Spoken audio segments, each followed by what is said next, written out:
Attention, you're listening to The Todd Huff Show, America's home for conservative, not bitter talk and education. Be advised, the content of this program has been documented to prevent and even cure liberalism, and listening may cause you to lean to the right.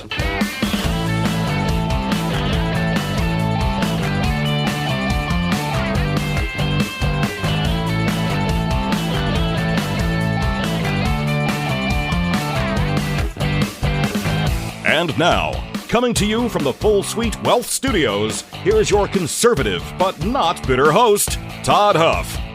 All right, my friends, plenty to get to today. Day number 28 of the Schumer Shutdown. We've got gridlock, we've got turmoil, we've got all sorts of things out there that are created, by the way, created by the members of the extreme radical left who are content on causing as much harm for the average American as possible if they think it can give them a political advantage. I want to talk about this today. In fact, yesterday, if you missed my conversation with Micah Beckwith, Lieutenant Governor here in the state of Indiana, we talked about redistricting. In fact, I've known Micah. If you've listened to this program, you know that I've known Micah for, 5 or 6 years is my guess. He's been a guest host on this program in the past. We met through Senator John Crane, who's also a guest host here on the program when I am taking much deserved time away from the microphone here. But known Micah for a bit, and we talked about redistricting. I didn't know it at the time when he and I set this up. I knew it was getting close, but I didn't know that there was going to be an announcement yesterday that there would be a special session. At least I didn't know that when I reached out to Micah. So we talked about that yesterday. That actually happened as he and I were on the phone with one another for the interview before the second segment. It just it was announced by Governor Braun that there would be a special session in which the state legislature was going to be considering redistricting. Now, I don't want to make this Indiana-centric. What I do want to say is that this is important for the national fight that we have for the midterm elections. This is one way that we can, within the confines of the law and constitutional power, this is one way that conservative red states can fight back against the national chaos that's been launched upon us, has been weaponized, and is being used for political purposes.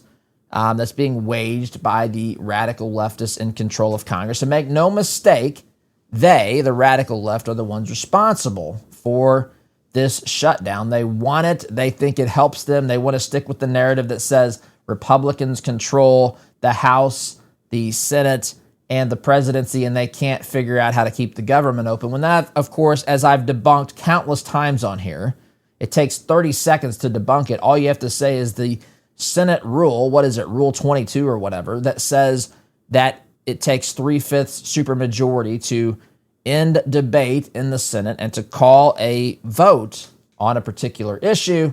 Republicans don't have 60 senators that are in, they have 53, and they don't have enough votes. This is very simple. It's very simple to understand. It's not even an inch deep. But in this conversation with Micah yesterday, he mentioned something about the 17th Amendment, which is something that we've talked about on this program before as well. And it just got me to thinking as I was preparing for the program, what might this turmoil look like, or would we have this turmoil if we still had the 17th Amendment? I want to talk about this today. Because, listen, I think in today's world, used to, back before, social media, back before President Trump, back before everything was political, and politics just dominates. Politics dominates everything now. It's not even just important to people, and people know that they have different ideas, and they're debating these things and trying to elect the people that are advancing their political, what they think is politically best for this country and so forth. This is the survival of the constitutional republic.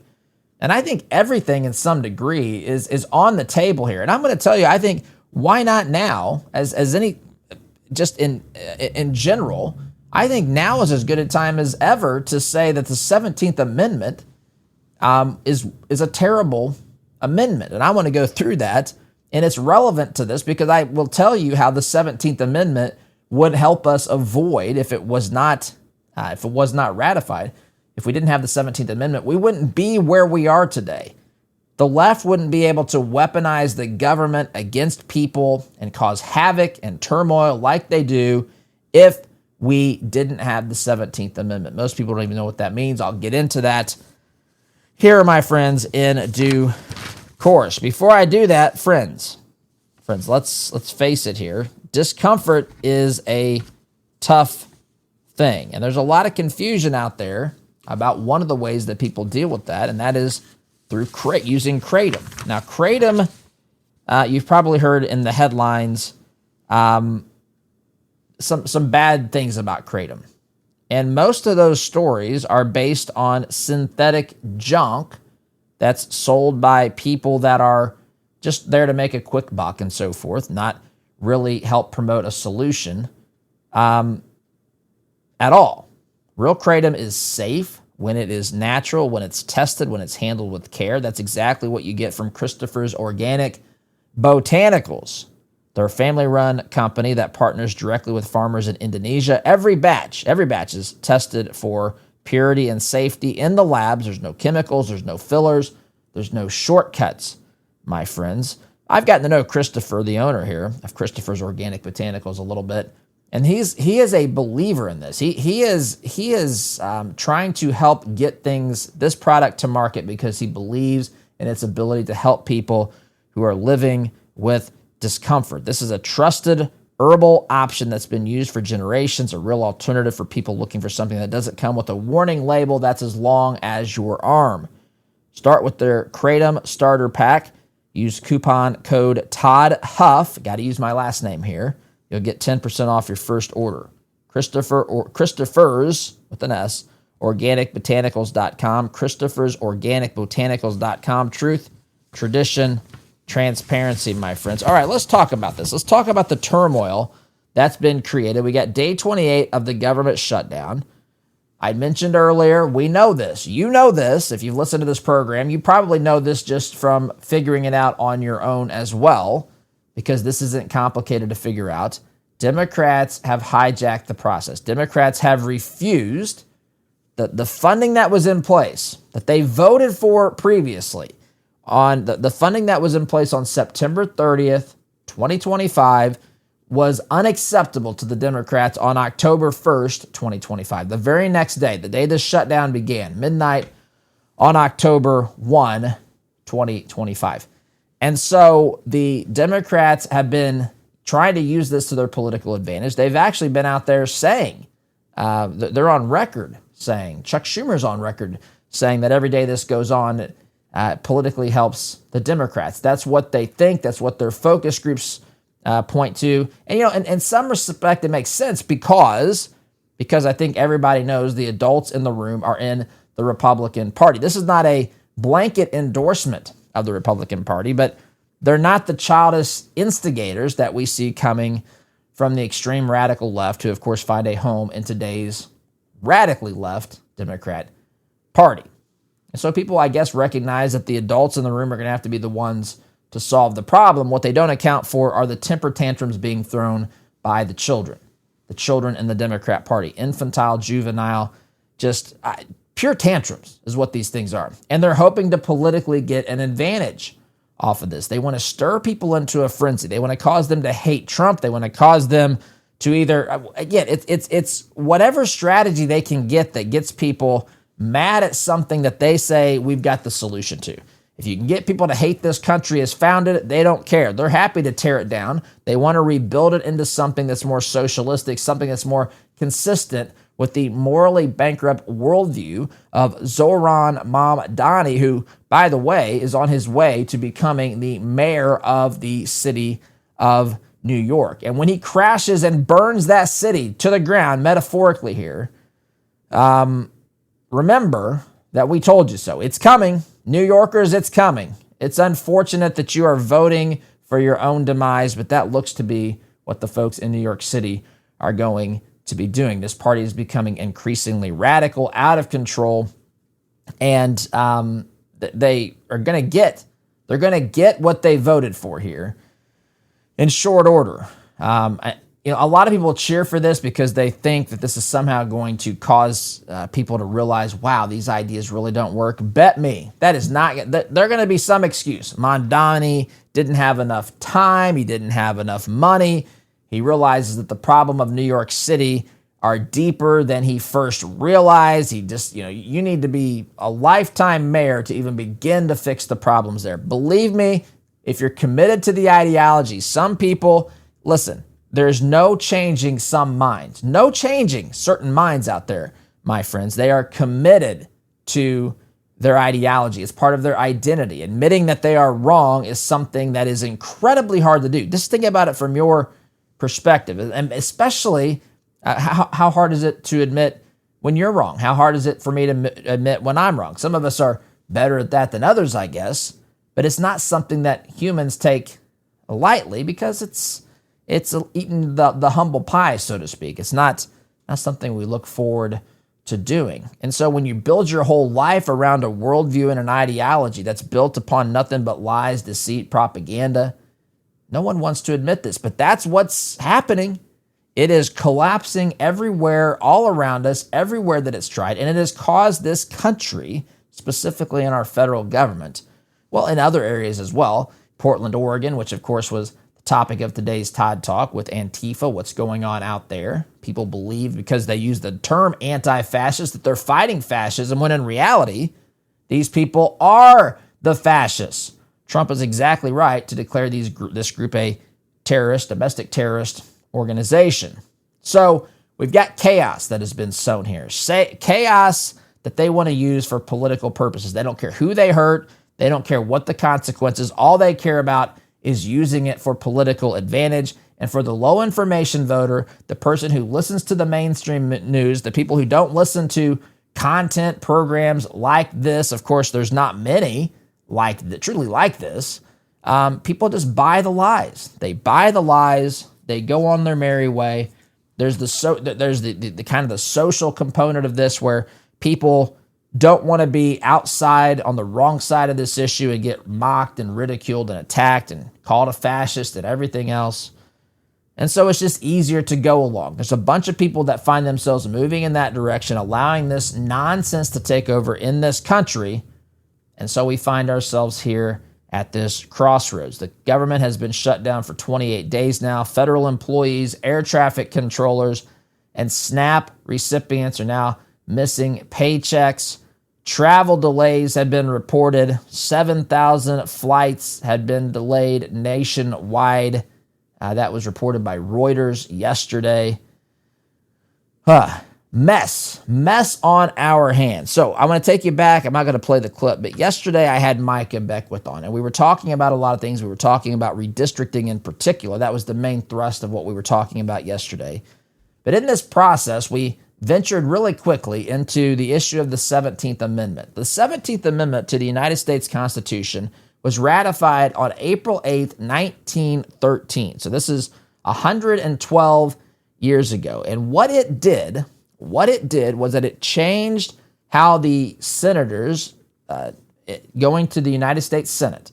So each state, as you well know, has two senators. They have representatives, the number of representatives that are proportional to their percentage of the overall population in this country.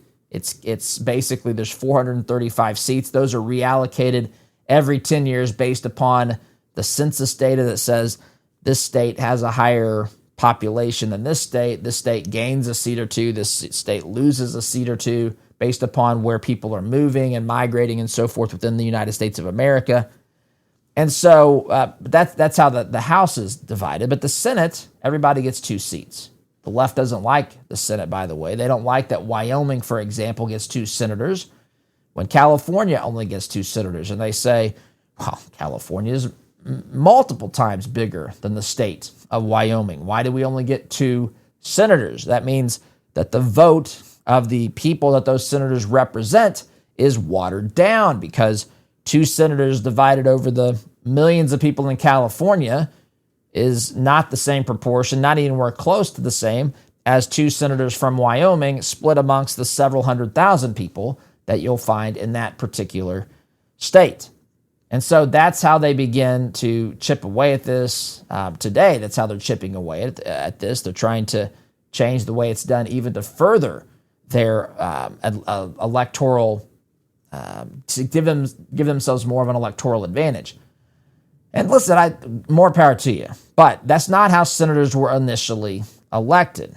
Initially, senators were elected by the legislatures of the states. And the founders were brilliant in this. This is the kind of thing that I think the level of detail and thought the founders put into actually just, again, the minutia and the details.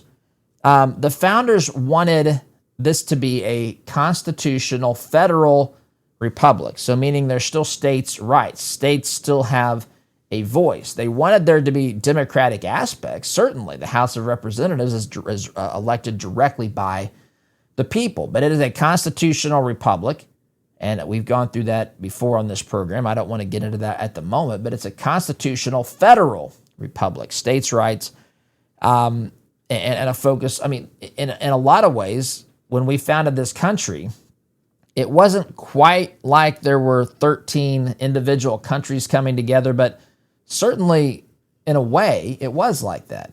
People considered themselves residents of a state, Pennsylvania, Virginia, whatever, and they were joining this federation of states that they would call the United States of America. I mean, it's in the name too, right? It's right there for everybody to see. These are states that were united federally, ultimately under the Constitution of the United States. And so initially, so the people elected representatives. And every 2 years, the people could elect a new representative because all 435 members of the House of Representatives are up for re-election every 2 years. In theory, it'll never happen, but in theory, all 435 seats could be flipped. That's just in theory, not in practice. But the Senate is different. The Senate is elected by, originally in the Constitution, it was elected by state legislatures.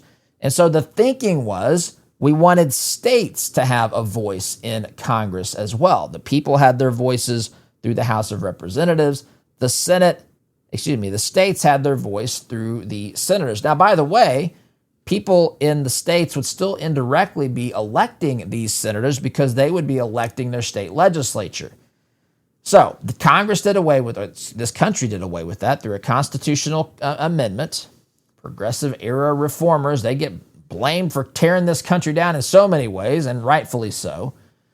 They advocated this to senators to be elected directly by the people, which is crazy, right? Why would you have two different houses represented, the Senate and the House of Representatives, have the same method by which the people were elected? What is the difference? Why have two if this is how it's done?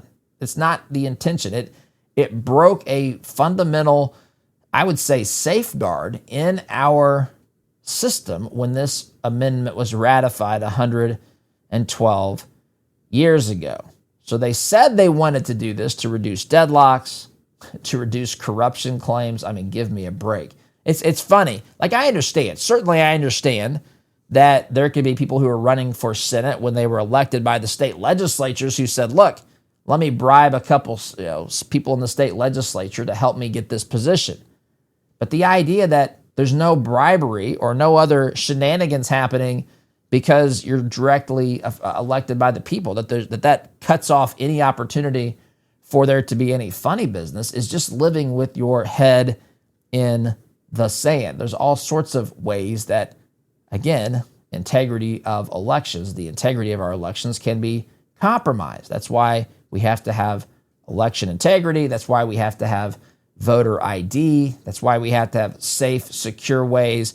We have to have ballots that are, once received, have the proper chain of custody, the procedures followed, all of that, because there are certainly opportunities for these things to be, for bad things to happen. No matter what the system, no matter how it's done, there's always an opportunity for bad things to happen.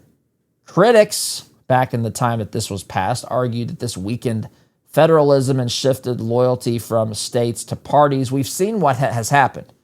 Now, what I want to talk about today, I don't want to go too much in the weeds here, but currently it's important to note that right now, there are 29 states that have Republican control of the legislature. There are 18 states that have Democrat control of the legislature. If all of those states, if the Democrat-controlled state legislatures sent 2 Democrat senators, that would mean there are 36 Democrat senators today if we didn't have the 17th Amendment and the state legislature still elected senators. There would be 36 Democrat senators. Republicans control 29 state legislatures, so there would be 58. And then there are 3 states that have divided legislatures, meaning that one of the political parties controls the House and the other controls the Senate. And so it would be reasonable, in my way of thinking, to think that each of those states would have 1 Democrat and 1 Republican go to Washington, D.C. to represent their respective states. And so when you do all the math, if senators were elected the way that they are elected, that they were elected initially, there would be 61 Republican senators and 39 Democrat senators. Suddenly, the filibuster becomes totally a moot point, because once there are 60 votes in the Senate, you can invoke cloture and cause the debate to end. And so, simply by changing this mechanism, by how senators were elected, that has impacted this as well. Because now you have a system that allows for the manipulation of individual voters. You have a situation where people, can politically engage in theater all the time, and voters just fall for the nonsense. So, more on this, my friends. I want to talk about this and the chaos that the left has caused us here in just a moment. Before I do that, let me remind you, if you're concerned about your heart's health, if you have a history of high cholesterol in your family, check out Solti, Solti.com, Soltea. It's an all-natural supplement. It has been proven by science to lower cholesterol.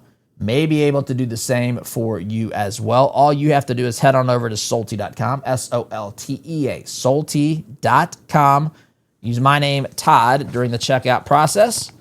You'll save 50%, big savings, 50%, and get free shipping to boot, my friends. Solti.com, promo code Todd. Quick timeout, back here in just a minute. Welcome back, my friends. Chaos has ensued in this country. Chaos has been able to get a foothold in this country, in part. I'm not blaming all of this chaos that we have in this country on this, but in part because of the gradual erosion, I should say, of the system and framework that our founders had put in place. The safeguards, not all of them, of course. Some of them have remained firm and true over time. Some of them have been chipped away at, like the 17th Amendment, which I've talked about. I don't want to get into that too much. I just simply wanted to say this for 2 reasons. Number one, it's relevant to the conversation.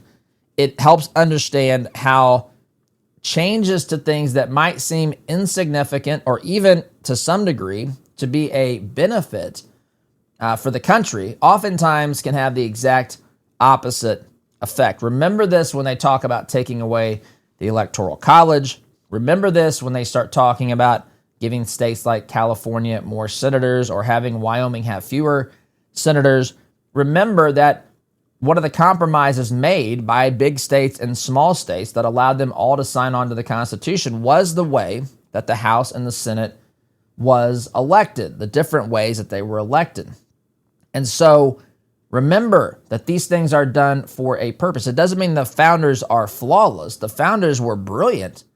I would be very hesitant to change too much of the way that they set up the government to function as far as with these checks and balances and so forth regarding the way that they thought about liberty and talked about, the issues in the Bill of Rights, for example. That doesn't mean that they're infallible. We know that they are. We know that they. The obvious one is how they handled the issue of slavery at the founding of this nation. It's terrible, reprehensible. But that doesn't mean that there are not very, very good things that they did when they framed this nation, how it would operate. By the way, the nation was allowed by the way that the founders framed it. The nation was able to ultimately fix the issue of slavery and get it addressed and eliminated, address that issue. The system that we live in, that even though they didn't set it up properly at the beginning, made some really, really bad mistakes, did not respect the dignity, the humanity, the human rights of Black Americans. It was atrocious. They still built a mechanism by which we were able to fix that situation. And so the system has a lot of good things in it, but there are risks. There are certainly risks if we start making these dramatic changes. And people today, there's so much frustration that people are saying, well, something has to be wrong with the system. I take a totally different viewpoint on that. The problem is not the system. The system has prevented the chaos from spreading further. What has caused this problem to happen are the people who are in these positions of political power, and the way that people have been manipulated and propagandized out there. That's what's happened.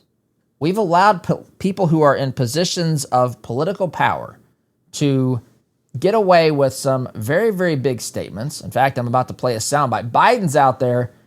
Someone invited him to speak. I have no idea why they would, but they did. He's up here at the podium talking about, again, painting this picture, trying to blame Trump for all of this tension and turmoil. I'm not here to say that Trump hasn't engaged in things that lead to tension and turmoil. I'm saying the real problems that we have in this country have been percolating behind closed doors for decades. In fact, over a century, if you go back to the 17th Amendment, even further back in some instances, how people have been moving this country towards a nation that goes further and further to the left. That is certainly a problem that has existed for a long, long time. And so they want to blame Trump. They want to cause the chaos. They want to cause the shutdown. They want to inspire the folks in Antifa. They want to defend Antifa. They want to defend college professors who say some reprehensible things, who have totally disregarded the free speech rights, the academic, just academic truth on campuses, silencing the opposition. The left defends these people routinely on a regular basis. And this is the stuff that's been contributing to this societal just degradation, I guess. We've been degrading our society over time, moving from things that were rooted in truth and academic integrity, and now we just got pure propaganda out there. You go to college today, there are many professors who view it as their personal job to make you a little committed leftist when you leave that university. That is not education, my friends. That is programming. That is not teaching someone how to think. That's teaching them what to think. And so many people, because they are intimidated by what happens if they disagree with the professor, or they're afraid socially what happens if they make a statement in the classroom, they sit quietly and they contribute. They contribute to the nonsense. Friends, you're either opposing that sort of thing or you are complicit. You might not say, I'm not actively pushing in that direction, but you certainly are not keeping those from doing that and pushing this nation, whether it's in the classroom, whether it's in the halls of our government, whether it's in woke business, wherever. You're either pushing in the right direction, which is towards truth, constitutional conservative principles and values, liberty, pushing in that direction, pushing towards the truth of the scriptures, or you're pushing in the wrong direction, which is wokeness, which is, that sums it up, I think, best. Just wokeness, anti-God mindset, this angry, self-entitled rage that exists out there today. Then there's a group of people who think, I'm just in the middle. I'm not going to get involved in this. Well, congratulations for finding yourself in a position that doesn't prevent the people from pushing it in the wrong direction. So you're really not helping anything by not standing up. We need more of this. We need more strong people willing to stand up. It actually encourages more people to do the very same thing, my friends. There's more of us out there than we even realize. But that being said, I want to get to Joseph Robinette Bribery here behind the microphone, of course, talking about the chaos that he and his party have helped create, deliberately helped create, and again, trying to blame Trump for this, trying to scare people into thinking the real risk, the real threat is Trump, when the real threat, again, is what has been happening in this nation for at least a half century, in some cases much, much longer. Before I get to that, my friends, think about this for a moment. Investments, your investments are like seeds that you plant. They grow, they multiply, but are they bearing the kind of fruit you want? At 4-8 Financial, they believe your money should reflect your values. They specialize in wealth management and biblically responsible investing, screening out companies that do not align with your faith. It's all part of their purpose-centered financial planning that helps you live a life of meaning and purpose while making sure that your values and principles are in alignment with how you've invested your money. Do you want to see how your current investments align with your values? To what degree they align with their values? All you have to do is visit 48financial.com/Todd. That's 48financial.com/Todd. You can take the free assessment there to see what your investments, whether they're aligned with your values or not, or to what degree they are. So 4-8 Financial, they're here to help you worry about your money so you do not have to. All right. That being said, let's play this quick soundbite. This short soundbite from Joseph Robinette Bribery at the podium here. I think it was yesterday. Again, someone invited this guy for some reason. I'm not sure why, but he's speaking at the podium, and just listen how he maligns Trump and blames Trump and the Republicans and you, really, for what is happening here in this country today. Take a listen for yourself. I know the idea of America depends on our respect for the institutions that govern and guarantee a free society. It depends on a presidency with limited power. At us.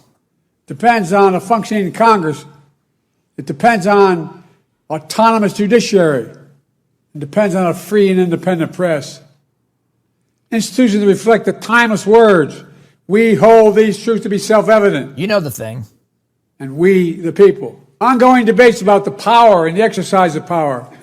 Debates about whether we lead by the example of our power or the power of our example.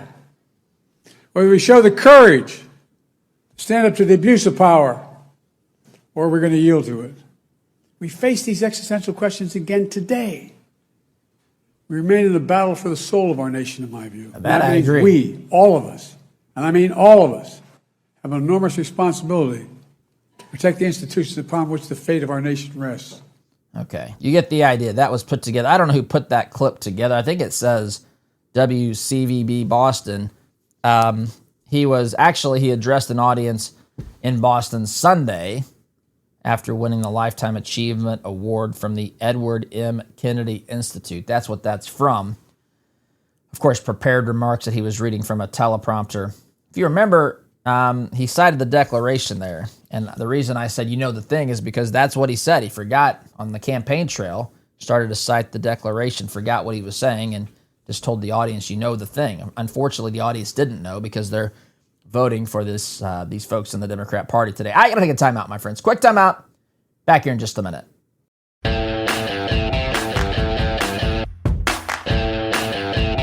Welcome back, my friends. Third and final segment of the program today. I want to get to this soundbite of AOC. Again, they have wreaked havoc on this nation. They have sowed seeds of discord. They have sown propaganda. They have lied, deceived for a long, long time. They've been moving this country further from its founding principles, away from the Constitution, away from the Declaration that Biden quoted in his speech there, the little clip that I played last segment. They've moved further and further away from that over the course of decades. Now they are trying to tell you that all this chaos is the result of President Trump. And if you don't stand up and oppose him, you're a fascist. You're Hitler. You're the problem. That's what they want you to believe. It's hogwash. It's silliness. It's not for, it shouldn't have an impact on people who are well-read, who understand truth, who understand the Constitution. It's a game that's being played. That's what's happening here. So I've got AOC. She's at a Zoran Mamdani rally in New York, and she's going off. I just want to play this clip. I found this on Red State. By the way, all these things, if you want to go to the Stack of Stuff page on our website, you can find the original links of things that I talked about here on this program. Just go to toddhuffshow.com, look for the stack, and you'll find the information from today's episode, the articles and so forth.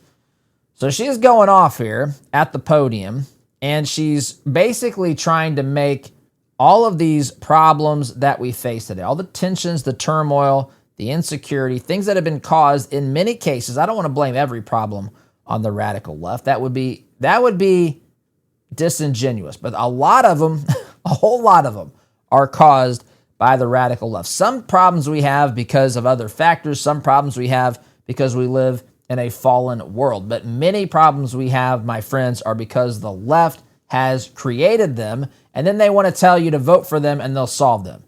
And so now they're taking to the podium, and I'll play this in a minute. It's a short clip where she's trying to get all ethnic groups, racial groups, fired up to basically say, without saying it directly, and maybe she does elsewhere. I can't listen to the entire speeches here.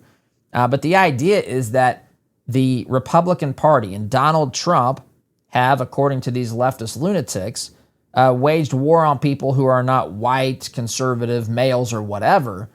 And so they are stirring people into a frenzy, in this case to vote for Mamdani in New York, for no reason other than just, again, superficial stuff. They want to point to his ethnicity and religion. If you ask him tough questions about some of those things, especially in New York City, especially as it pertains to 9/11, you're called an Islamophobe and everything else. But they want to use these things that, these pieces of identity, to stir people into a frenzy to vote for someone based upon an emotion that has nothing to do with logic and what makes sense, because Zoran Mamdani is an absolute disaster of a politician. I mean, this guy is practically a Marxist running for mayor in the city of New York. So I'll play that in a moment. Friends, before I get there, maybe you've reached that stage where managing your money feels more like juggling than it actually feels like you're dealing with just numbers. Maybe you're juggling tax planning and estate work and investment choices, a whole lot more. That's when family office services can really make a difference. Full Suite Wealth brings all those pieces together into one cohesive strategy. Their family office services give you access to a coordinated team with advanced options, strategies, private equity, private credit, legal expertise, all those things, my friends, under one roof. It's about simplifying your financial life, planning for the future, making sure your legacy stays strong for generations. If you're ready for that next level of support, check out Jason and his team and how they can help you over at fullsuitewealth.com. That's fullsuitewealth.com. Build your legacy, secure your future. All right, here we go. We've got AOC at the microphone. I don't have long to play this. I'm getting to the end of the segment, but I want you to listen to this. And yeah, you can chuckle at how every time she says Latino, she has to get the accent or whatever. Okay, that's fine. But really, in another sense, this is a little bit concerning, in a sense that they are driving people into, I would say, a blind rage. Now, people have been here for a long time, but it's being amplified even more. And I just want you to listen to this, how she stirred these folks into a frenzy to vote for a Marxist. I don't know what else to say about this. Here it is. Jews escaping Holocaust, Black Americans fleeing slavery and Jim Crow, Latinos seeking a better life, Native people standing for themselves, Asian Americans coming together in Queens, in